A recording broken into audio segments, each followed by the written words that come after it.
चल। नमस्कार। आज अपने फेसबुक पर लाइव हो रहे हैं। आज का विषय है कृषि एवं पर्यावरण में संतुलन। साथियों, कृषि को लेकर के काफी वहाँ वो की स्थिति है कि आखिरकार कृषि कब से शुरुआत हुई। दोस्तों, मानव सभ्यता के विकास के क्रम में आज जो कृषि का जो स्वरूप है वह काफी विकसित हुआ है और विकास के ही क्रम में कृषि विनाश की तरफ भी जा रहा है। दोस्तों, मानव विकास के क्रम में राहुल संकटयायन जी का लेखन है, उसमें उन्होंने साफ शब्दों में कहा है कि मानव का विकास एक लंबे क्रम में यहां तक पहुंचा है और उसी क्रम में कृषि से पहले लोग पशु जैसे जो आज के बंदर हैं उसी तरह का जीवन था। लोग भाग दौड़ करते थे, फल फूल इसी का भोजन करते थे और प्रकृति ने जो जमीन पर सावा, कोदो, टांगुन, मड़ुआ आदि जो फसल था उसका लोग सेवन करते थे। और उस क्रम में जब जंगलों में आग लगा तो आग बुझने के बाद जो मानव जंगलों में जो शिकार करते थे उसको उन्होंने भूजना शुरू किया। आग पर उन्होंने सेकना शुरू किया और कच्चे मांस में और भुने हुए मांस में उसको समझ में अंतर आया। भुना हुआ मांस काफी स्वादिष्ट लगता था, इसलिए मानव के दिमाग में ये शुरू हुआ कि मांस भुजा हुआ खाने पर अच्छा लगता है और उसके बाद जो जंगलों में जो सावा, टांगुन, कोदो, मड़ुआ आदि जैसे फसल उसकी बाली को भी भूज करके लोग खाना शुरू किए। तो दो चीजें हुआ, एक तो मांस और अन्न भूनकर खाने का लोगों के मन में आइडिया आया और दूसरा आग के बारे में भी समझ बनी कि यह आग से भी बहुत कुछ किया जा सकता है। तब से लेकर के उन्होंने इसका सेवन शुरू किया। दोस्तों, राहुल संकटयायन जी के कहने से हिसाब से 30,000 वर्ष पहले लोगों ने अन्न, पशु का मांस भून कर खाने की प्रथा शुरू हुई। साथियों, जो विकास के क्रम में जो अन्न काफी उत्पादन हुआ और इसी क्रम में आज से 100 साल पहले अन्न को लेकर के काफी भूखमरी हुई थी, और जो उस समय अन्न पैदा होता था वह प्रकृति के ऊपर निर्भर करता था। अगर बारिश हुआ तो फसल अच्छा हुआ, बारिश नहीं हुआ, सूखा पड़ गया तो फसल ना के बराबर हुआ। ऐसे में लोगों के पास खाने का संकट, भूख को लेकर के संघर्ष करने का भी इतिहास मिलता है। और जिसके पास जितना अन्न होता था वहीं से स्टोर करने का प्रवृत्ति, अपने घरों में अन्न और फल रखने की भी प्रवृत्ति लोगों में पैदा हुई। और जब लोगों ने अपने घरों में रखने की प्रवृत्ति हुई, स्टोर करने की प्रवृत्ति हुई, तो लोगों में संघर्ष का भी बीज बोया गया।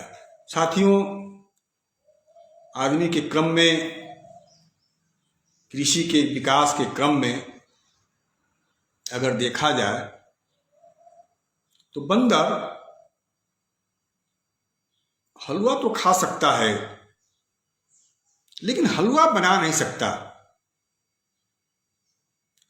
और बंदर के पास कोई घर नहीं होता है, बंदर के पास स्टोर करने की कोई क्षमता नहीं होती है, बंदर के पास संसाधन इकट्ठा करने की प्रवृत्ति तो है, लेकिन उसके पास ज्ञान नहीं होता, उसके पास घर नहीं होता, उसके पास कोई जगह नहीं होता।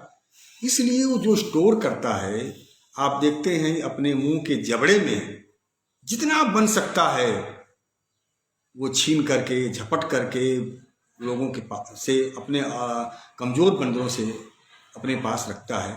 वही प्रवृत्ति मनुष्य के भी है कि मनुष्य के पास जितनी भी ज़्यादा स्टोरेज करने की क्षमता है, जितनी ज़्यादा स्टोरेज करने की प्रवृत्ति है, ये आज विकास के क्रम में अपने लिए नहीं बल्कि कई पीढ़ियों के लिए स्टोरेज करने की उसके मन में, अंदर में बना रहता है। तो विकास के क्रम में, कृषि के विकास के क्रम में, इसी क्रम में पंजाब में हरित क्रांति आई। और हरित क्रांति के बाद इस देश में खाद्यान्न के मामले में जो भूख थी, लोगों को भोजन के मामले में यह देश आत्मनिर्भर हुआ। लेकिन विकास के क्रम में जो रासायनिक पैरासाइट का जो हम लोगों ने प्रयोग किया है, जो किसान के, जो फसलों के जो मित्र हुआ करते थे, कीड़े पतंग, उस रासायनिक खाद से तो नष्ट हो गए, साथ ही साथ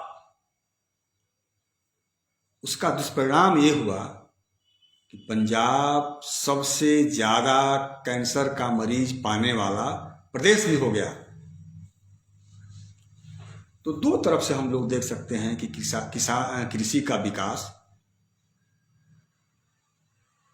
किस क्रम में हुआ, और कृषि के विकास के क्रम में जिसका जो साइड इफेक्ट है, जिसका दुष्परिणाम है,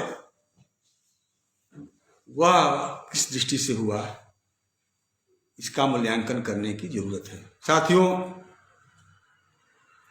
जो कृषि है, जो पर्यावरण है, कृषि और पर्यावरण को लेकर के चोली और दामन का रिश्ता है। कृषि और पर्यावरण एक सिक्के के दो पहलू हैं। आप समझ लीजिए कि बगैर पर्यावरण शुद्ध किए, कृषि के विकास में बगैर पर्यावरण को योगदान किए बिना कृषि अच्छा हो ही नहीं सकता।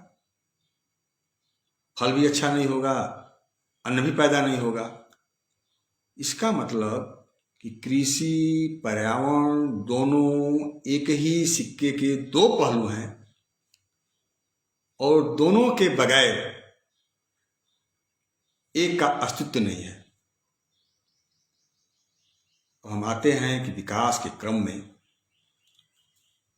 जो जल, जंगल, जमीन पर प्रवृत्ति, स्टोर करने की जो प्रवृत्ति है, जो इकट्ठा करने की प्रवृत्ति है, उसको पैसा बनाने की जो प्रवृत्ति है, ये सबसे घातक है। और ये प्रवृत्ति मानव समाज के लिए भयंकर, अपने नष्टता के, अपनी विलुप्तता के ओर ले जा रहा है कि कहीं मानव सभ्यता है, जो मानव लोग हैं, वो कहीं विलुप्त न हो जाए। ऐसे में शुद्ध जल, शुद्ध हवा, ये आदमी के लिए अत्यंत ही जिंदा रहने के लिए जरूरी है। ऐसे में पर्यावरण को हम नष्ट करेंगे, पानी का व्यापार करेंगे, रासायनिक खादों से अन्न का उपयोग करेंगे, तो मुझे लगता है कि कृषि और पर्यावरण का संतुलन के लिए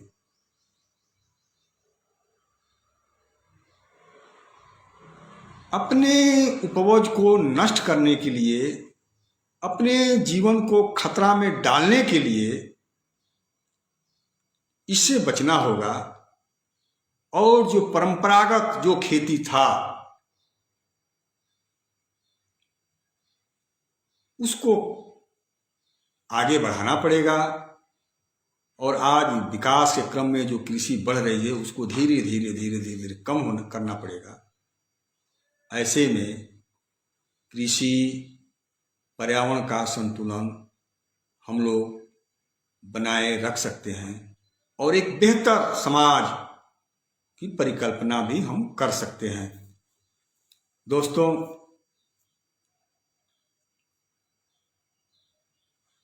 आज जिस तरह से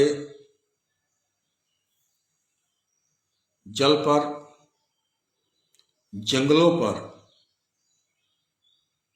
पर्यावरण पर कब्जा किया जा रहा है, ये मानव सभ्यता के लिए सबसे भयंकर प्रलयकारी है। और अपनी अगले पीढ़ी के लिए इकट्ठा करने की जो प्रवृत्ति है, इसको भी छोड़ना पड़ेगा। और रासायनिक खादों का जो उपयोग है, जो प्रयोग है, उसको भी धीरे धीरे धीरे धीरे कम करना पड़ेगा। अन्यथा कृषि भी संकट में, पर्यावरण भी संकट में, और पूरा मानव समाज के लिए यह सबसे भयंकर प्रलयकारी होगा। इसलिए हम लोगों को पुनः अपने परंपरागत खेती, पुराने जीवन पद्धति को अपनाना पड़ेगा। विकास एक तरफ और पुरानी जो पद्धति है, उसको दोनों का तालमेल, समन्वय बना करके ही इस दुनिया को बचाया जा सकता है। इन्हीं शब्दों के साथ अपनी बात समाप्त करता हूँ और अपने फेसबुक पर आपका सुझाव, शिकायत सादर आमंत्रित करता हूँ। जय हिंद, जय भारत।